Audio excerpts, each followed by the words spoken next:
Hello, everybody. Scott Golden here with the AEW Dark Report for the 3rd of August, 2021.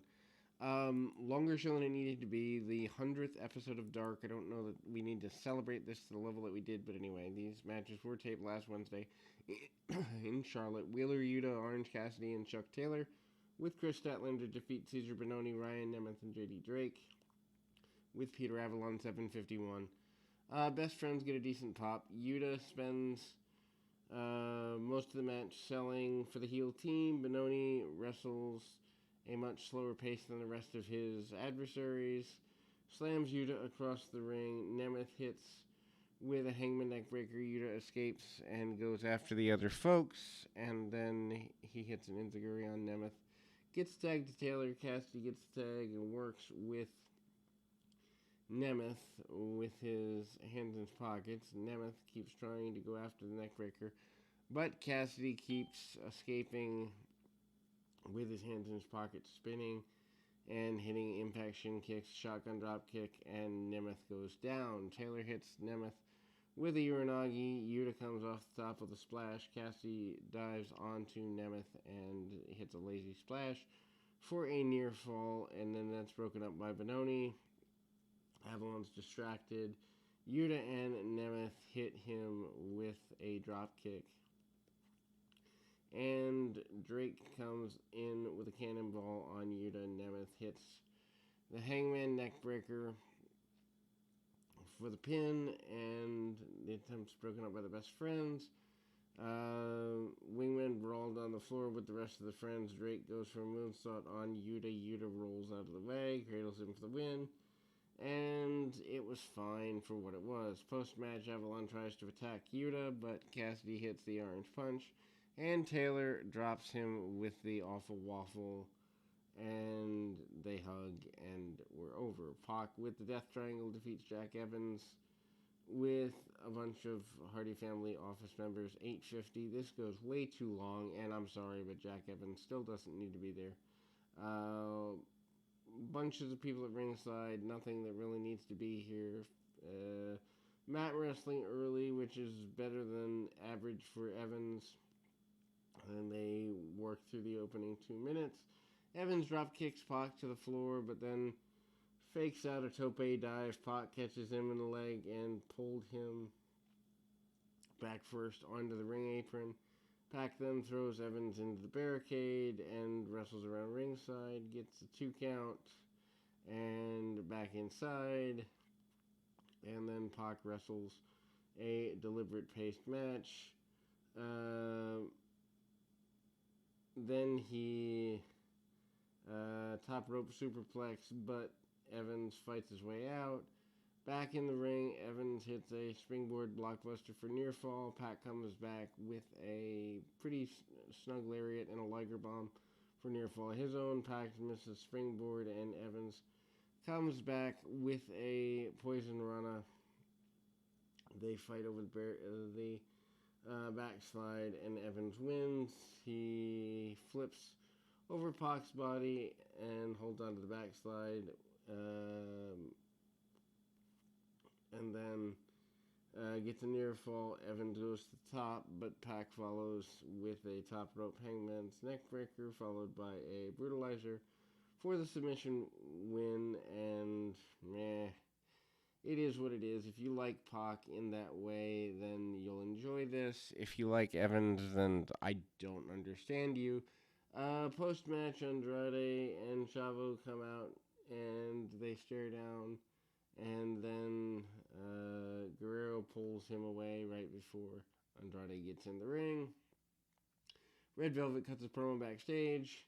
She's on the top 5 and targeting the women's championship. Ty Conti defeats Kenzie Page, 2:38. Why even have them get dressed for something that short? Conti is a winner coming into this and has been doing quite well. Improvement that she showed during the time is a huge deal here. She counters a fireman's carry into a sunset flip and goes for near fall, gets the kind of roll, but eats a super kick from Page. Page comes back with an elbow and some forearms. They exchange forearms mid-ring, and Conti comes back going after Paige's forearm and throwing her around with some judo throws. Conti then hits a pump kick and a series of running kicks in the corner before Paige and the DDT for the win.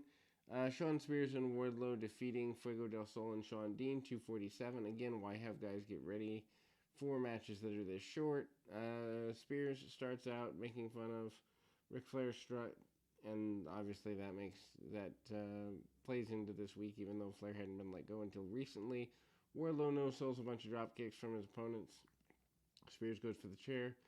Wardlow talks him out of it, and he kills Del Sol with a C4 instead. Wardlow engages in a stare down with Jake Hager, and they both go to the commentary desk, finishing Del Sol with the F10. Hikaru Shida defeat Mad Max 437. Max is making her AEW debut. She does a sell of the knee, but didn't come across. Then they go to the floor. Shida tries using the chair jumping knee, but Max avoids the move, sends Shida headfirst into the post. Back in the ring, Max gets a near fall, but didn't get much of it in the way of offense. Shida then comes back with forearms and a slap to the corner. Shida then gets a near fall off a suplex and goes for powerbomb. Max slides out and gets a near fall with the cradle. Shida then hits a sit-down dominator and finishes her with the katana. It's fine. Penta and Rey Fenix with Pac and Abraham Alhantes defeat Chaos Project in 450. I understand why they're on the show, because Chaos Project has been a pretty big deal on this show, but at the same time, why are we highlighting people that really don't need the highlights? Anyway, Serpentico goes for a plancha early on Penta. Penta catches him and hits a military press. Luther hits a couple of boots to make the save.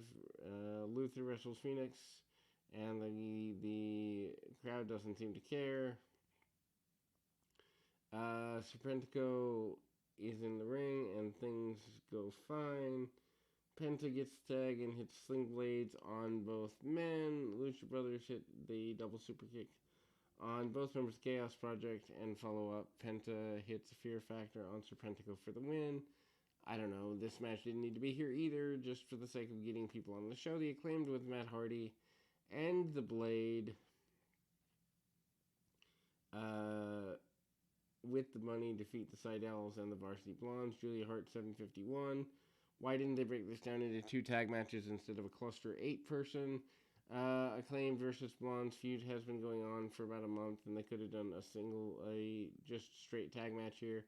8-way brawl starts things off. Blondes double team both members of the Acclaimed. Match settles down. Pillman and Caster do pretty well. Mike Seidel gets in, loses the advantage. Acclaimed tries to double team him, but don't get the advantage they're expecting. Matt Seidel makes the save.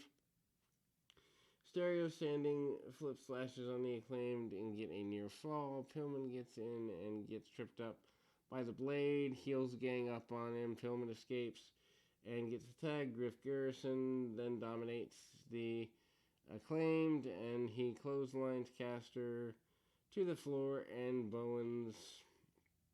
And there's an avalanche and a Falcon Arrow for his trouble.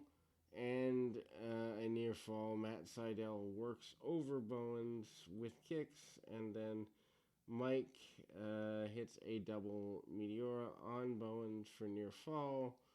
Hardy then gets a tag and hits side effects on Seidels. Garrison hits him with a rolling elbow. Acclaim come back with a modified magic killer into a side slam. Pillman comes in with a double cross body. Acclaimed and Hardy take things out. Hardy uses Twist of Fate.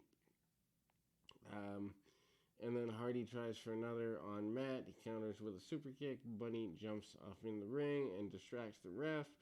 And Blade runs in to hit Mike with brass knuckles. Hardy then drops the elbow for the win. Hardy and Blade try to beat up Seidels. Jurassic Express runs in to make a save. They do have a very strong tag division, but why not give us tag team 2-on-2 matches instead of this cluster mess, just to get everyone on the show and pretend everyone is friends. Blondes and the Acclaimed are in the ring. Bowens grabs the mic and says, He wanted to have a mature, intelligent conversation. And then, so Layla Hirsch defeats Diamante, 326, match that doesn't need to be here. Diamante ducks out to the floor early, and Hirsch follows her to the floor, hits Tope back in the ring. Diamante gets an advantage, boots in the corner, and hits a straight splash for near fall. Goes for shotgun drop kick in the corner. Hirsch avoids it, and then suplexes Diamante out of the corner. Hirsch hits springboard moonsault for near fall, but Diamante breaks up the pin, grabs the ropes. Bunny tries to grab a chair, Diamante, and then distracts the refs, but Big Swole runs in, keeps the chair from Diamante. Hirsch hits Diamante with the suplex and gets tap out victory with the cross arm breaker. This was fine. After the match, Swole attacks Diamante, and they brawl to the back just to add extra stuff. Speaking of extra stuff, John Moxley against Brick Albridge, 314. Albridge attacks Moxley before the bell goes well, and that does not go well for him. Albridge gets in a little bit of offense, but nothing that really matters. Moxley hits a superplex and chokes him out with a submission. I understand the concept of having Moxley on the show to celebrate 100 episodes, but at least give him some competition if you would. Anyway, Penelope Ford defeats Riki Takika, 301. To Penelope Ford, when contract is up, there's absolutely nothing here. And then Ford wins decisively with an Indian Deathbox. And Jade Cargill and Mark Sterling comes out. They announce partnership with Knocking Point. And we go to the final match of the bunch, which is Eddie Kingston defeating Dante Martin in 321. At least the right guy won here. Crowd chants for Eddie at the onset of the match. Martin hits a springboard dropkick early, but didn't get even a one count. Kingston counters Martin's flying by bearing a knee into his midsection. Kingston then follows up with a suplex and a chop against the ring ropes and sends a boot to the floor. Martin comes back with a double jump springboard moonsault for near fall. Martin goes for a stunner, but Kingston counters with a half and half suplex. Kingston goes for the spinning back fist. Martin avoids it. Kingston hits him with the second try, and that closes the show. Anyway, not a bad show, but at the same time, does there really need to be that many of these? Went through about 90 minutes in about 13. Basically, spot. Just a couple of good matches on these shows like normal, but for the most part, unnecessary. Anyway, we'll be back with more right after this.